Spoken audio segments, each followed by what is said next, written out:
May tanong sa akin. Good day, this is from NTC asking from your complainant files regarding of using number without consent of the owner. You are abusing the Data Privacy Act, which means we can proceed with filing your case. Yan po sir, nag-text sa akin. NTC, totoo po kaya yan? May nag-text din sa akin, pulis po. Natatakot po ako, Boss Rai. Alright, napakagandang mensahe po nito. Pero bago natin sasagutin, bitahan ko muna sana kayo na pakisuportahan po sana ang aking mga social media accounts sa YouTube, Facebook, and TikTok. Dito po sa ating video ngayon, alamin natin kung may katotohanan po ba yung pag-SMS po or pag-text ng pulis at NTC po magsasampara or magpa-file po ng kaso against sa inyo. Pero bago yan, disclaimer po muna. Hindi po ako abogado, ako po'y maniningil. Lahat po na sinasabi natin sa ating mga video is based on my experience at syempre po sa ating pong pagsasaliksik at pagtatanong sa mga kaibigan po nating abogado. At isa pa po, hindi ko po kinukonsente ang hindi pagbabayad ng utang dahil ang utang ay responsibilidad at obligasyon na dapat po nating bayaran. Ang hindi po ako pabor ay doon sa maling pamamaraan pa utang at maling pamamaraan ng paniningil. Sagutin po natin yung pinadala niyo pong mensahe. Nga po pala, bago natin sagutin to, pasensya na ho kung talagang laging gabi na tayo nakakapag-upload ng ating video. Marami lamang pong trabaho. Pasensya na po, no? So, sagutin po natin, no? Yung inyong pinadalang mensahe. Sabi nga po, dun sa mensahe is, "Good day, this is from NTC. Asking for your complainant files regarding of using number without consent of the owner. You are abusing Data Privacy Act, which means we can proceed with filing of case." Sabi nga, yan daw po yung text ng NTC. Tapos, may nag-text din daw po na pulis. Natatakot na po ako, sabi. So, simulan muna natin dun sa sa NTC. Meron daw nag-file ng complaint sa inyo na ginagamit yung number without the consent of the owner. Okay? So, magpa-file na raw po daw sila ng kaso dahil daw po sa Data Privacy Act. Ano daw? Katigas naman ang makamukha nyo. Okay, eto po. Liliwanagin natin yan. Naalala nyo po, meron tayong SIM card registration. Di po ba? So, marami ho nagsasabi, walang naging resulta, no, yung registration ng SIM card. Actually, hindi naman ho nawalan ng resulta, no, or nawalan ng silbi. Kasi po, eto yan. Ang National Telecommunications and Communication po, ang NTC, is limited po ang kayang gawin yan, no? Kasi bakit? Dahil nga po may Data Privacy Act tayo. Okay, protektado po kasi yung ating privacy. So, hindi ho po pwede yan na hugutin po yung mga numero para imbestigahan, hindi po. Okay, kailangan po silang magpaalam po muna, no, doon sa mga telecom companies, no, bago ho nila maimbestigahan yan. Kaya ho, tali rin ang kamay nila. Even ho ang mga ampaok, tali ho ang kanilang mga kamay dyan. Hindi ho sila po pwedeng mag-imbestiga na basta-basta na lang, telecom, akin na yung number nito. Hindi po. Kasi may data privacy po sila, policy. O di po ba? Kasi nasa batas natin yun. Kailangan protektahan ho yung data natin, di ba? So hindi ho po pwedeng ibigay kaagad yun. Hindi basta-bastang ibibigay yan ng mga telecom companies. Tapos eto, NTC po ang magdidemanda sa inyo dahil mali daw po yung ginamit or walang permiso, no, yung inyong ginamit na numero dun sa may-ari. Ano daw? Sira ulo yata yung Nakita nyo yung mga bugo katabusadong online lending apps, di ba? Hindi alam ang trabaho ng NTC. Di ba? Mario Joseph, yes, nagre-regulate sila, but limited po ang kaya nilang gawin because of the Data Privacy Act. Di ba? Nakita nyo pati gobyerno, hindi nila kayang kumbaga basta-basta na lang kunin yung mga numero sa mga telecom companies kasi po meron tayong Data Privacy Act. Okay? Yan ho ang hindi nila alam. Nakita nyo, nagdudunong-dunungan, gagawa ng mensahe para panakot sa inyo, wala naman talagang katuturan, di po ba? NTC magdidemanda para saan? Sa Data Privacy Act, hindi ho, bali pa rin di po ba?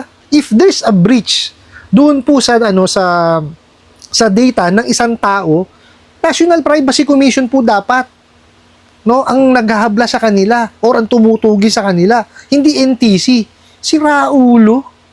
O di ho ba? O tapos meron pa hong isa. Meron daw po nag-text na pulis. O bakit ho kayo may message ng pulis? Di po ba? Unang-una po, hindi ho trabaho ng ating mga kapulisan ang imensahe kayo dahil lamang po sa hindi pa nababayarang utang. Okay? Ang trabaho po ng ating kapulisan is peace and order. Okay? Hindi ho nila trabaho na magmensahe sa inyo, tumawag sa inyo, takutin kayo, hindi ho. Ang mga kapulisan po natin, patutupad kung ano po yung batas. For example po, may inilabas na warrant, o di ba? O di tutuparin ho nila yun. O. Hindi ho ganyan na gagamitin pa sila para takutin kayo. Hindi ho. Mali ho yan. Nakita niyo po halatang halata na yung mga pinapadalang mga mensahe is puro pananakot lamang. No, yung mga may tatawag sa inyong pulis, itatransfer sa abogado. Di ba hindi ganoon no eh. Kasi yung nagagamit sa hindi tama, no, yung profesyon po ng mga kapulisan po natin tsaka abogado. Di ba wala hong katotohanan yung mga yan. No, ang gusto lamang po talaga nila is pumasok sila sa ating isipan para makagawa ho tayo ng mali. Ano po ba yung mga mali? Yan po yung tapal system. Kasi po, pag pinasok niyo yung tapal system na yan, naku po, dyan na po masisimula yung kalbaryo ng inyong buhay. Kasi po, kung yung isang ola, hindi nyo na humabayaran, nahihirapan na kayo, what more yung iba pa po? Tapal po yan, kayo ng tapal. Ibig sabihin ho yan, no, nadodoble na triple yung mga inuutangan po ninyo. Instead na isa, nagiging 3 kasi po yung utang nyo sa isang ola, katumbas ho niyan 3 ola. Oh. Diba? Kung itong due date na to, hindi nyo humabayaran, paano yung 3 na magkakasabay-sabay pa? O di ho ba? Lalo lang ho mababaon sa utang. Ngayon, pag nabaon na kayo sa utang, syempre magiging desperado kayo. Papasukin nyo ngayon yung mga bura-bura na yan, yung mga offers na yan. Nga po pala, huwag niyo hong papatulan yung mga comments, no, diyan po sa ating mga video, lalo na po sa ating Facebook page. No? Lagi ko hong binubura, kaya lang lagi silang bumabalik. No, kaya nga ho doon sa ating TikTok page, dinisable ko na po yung doon, yung comment kasi naku po naglipa na. Hirap na hirap ho akong burahin para hindi ho kayo mapahamak. Dito naman sila lumipat sa Facebook page po natin. No, pero sa ngayon nakakaya pa naman humburahin. Tsaka binablock ko na po. No? Doon po sa mga nag-o-offer po ng mga bura-bura, hindi ho totoo 'yan. No, tigilan niyo 'yung panluloko niyo, lumabang kayo ng parehas. No? Puro kayo walang ya din eh. Wala hong makakabura ng detalye. Ang makakabura lamang po sa utang ninyo is kayo lamang po pagka kayo'y nagbayad. Ulitin ko, ito po, paulit-ulit kong sinasabi. Pagka yan po, illegal. Okay, walang lisensya yan. Bayaran nyo lamang po yung dinisburse sa inyo. Ngayon, kung yan po'y legitimate, meaning, may rehistrado sa SEC, may secondary license, tapos kasama sa recorded online lending platform, makipag-usap po kayo. Okay? Kung hindi nyo talaga kayang bayaran, manghingi kayo ng payment option. Pero kung patuloy ang ginagawa sa inyong pangharas, tigilan nyo. Santabi nyo. Kasi importante yung inyong mental health. Pagka kayo napunta dun sa anxiety depression, mahirap na umalis dun. Okay? Ang gawin po natin, pagka ganyan patuloy ang harassment, mapaligal yan at illegal, i-complain po natin. No, sa mga sangay ng gobyerno nakakasakop po sa pagpapautang. Ano po ba yan? SEC, BSP, NPC, PNP, NBI at PAOK. Okay? Sa Metro Manila po at karatig probinsya po sa Metro Manila, meron po sa Pasay. Okay? May one-stop shop po dyan. Ngayon, doon sa malalayo pong lugar, dyan po sa description box ng aking YouTube channel, dyan po nakalagay yung mga sangay ng gobyerno, pati po yung kanilang mga email addresses nandoon. Okay? Mag-complain po kayo doon, kaakibat po nung inyong ebidensya, yung mga screenshots po ng pangharas nila. Okay?